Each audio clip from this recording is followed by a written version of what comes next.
Hello everyone. आज हम बात करेंगे बियोवुल्फ की। बियोवुल्फ एक योद्धा, एक वॉरियर जिसने मॉन्स्टर्स को, ड्रैगन्स को ख़त्म किया। एक वो राजा भी बना। अगर हम बियोवुल्फ की बात करें इंग्लिश लिटरेचर के कंटेक्स्ट में, बियोवुल्फ एक एपिक है, एक महाकाव्य है। बियोवुल्फ पहली एपिक पोएम है इंग्लिश लिटरेचर में। बियोवुल्फ एक इस पूरी बियोवुल्फ महाकाव्य में बियोवुल्फ की हीरोइक जर्नी को बयान किया गया है। बियोवुल्फ गीटलैंड का एक योद्धा था, एक वॉरियर था।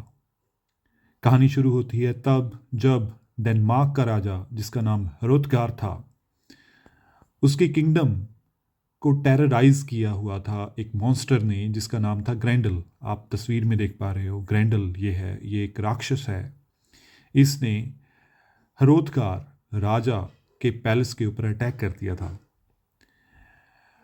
ग्रैंडल ने, इस राक्षस ने हरोथगार के पैलेस हॉल, जिसका नाम, उसके पैलेस का नाम था हियरोथ, वहाँ पर उसने हमला कर दिया और हरोथगार के जो वॉरियर्स थे, वहाँ पे जो उसके साथ साथी थे, उसको घायल कर दिया और मार दिया।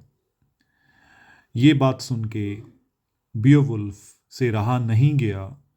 उसने हरोथगार के दुख को सुना और वो डेनमार्क आ गया अपने लोगों के साथ उसकी हेल्प करने के लिए। बियोवुल्फ बहुत ही बहादुर सूरमा था।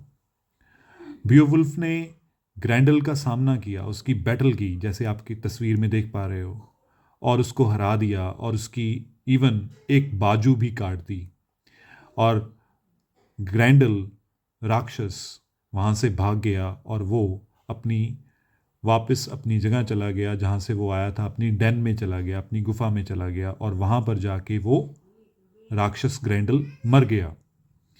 अब ग्रैंडल की माँ, ये तस्वीर में आप देख पा रहे हो, ग्रैंडल की मदर इस चीज़ का बदला लेना चाहती थी। उसने फिर हरोथगार के पैलेस हॉल हेरोट के ऊपर हमला कर दिया। बियोवुल्फ ने उसका सामना किया।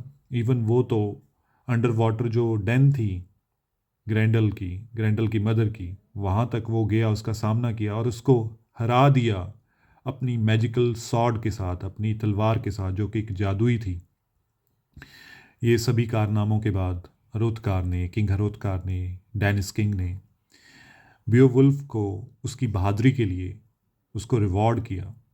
बियोवुल्फ वापस चला गया अपने देश, अपने घर गीटलैंड, और वहाँ पर वो इवेंचुअली, क्योंकि वहाँ पर उसके एज अ वॉरियर किस्से बहुत थे और वहाँ पर लोगों ने ही गीटलैंड का उसे राजा बना दिया और वो उसने वहाँ पर राज किया।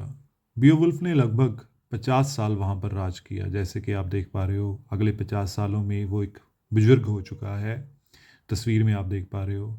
और वहाँ पर 50 साल उसने अपने लोगों को एक पीसफुल राज दिया।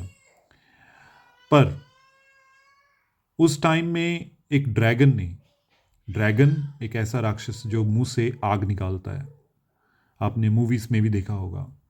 तो उस ड्रैगन ने उस टाइम पर हमला कर दिया उसकी किंगडम के ऊपर, और बियोवुल्फ अब बुजुर्ग बंदा है, उसने उसको कन्फ्रंट किया।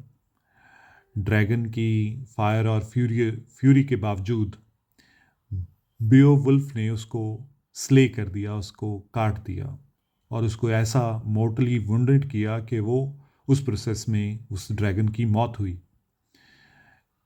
और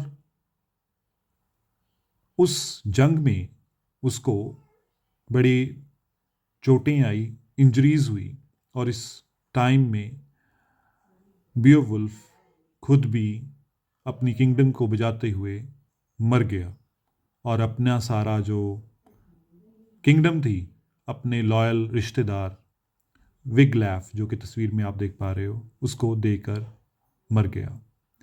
तो पोएम का अंत होता है बियोवुल्फ की फ्यूनरल के साथ, और जो गीट के लोग हैं वो उसकी मौत के ऊपर दुख मना रहे हैं।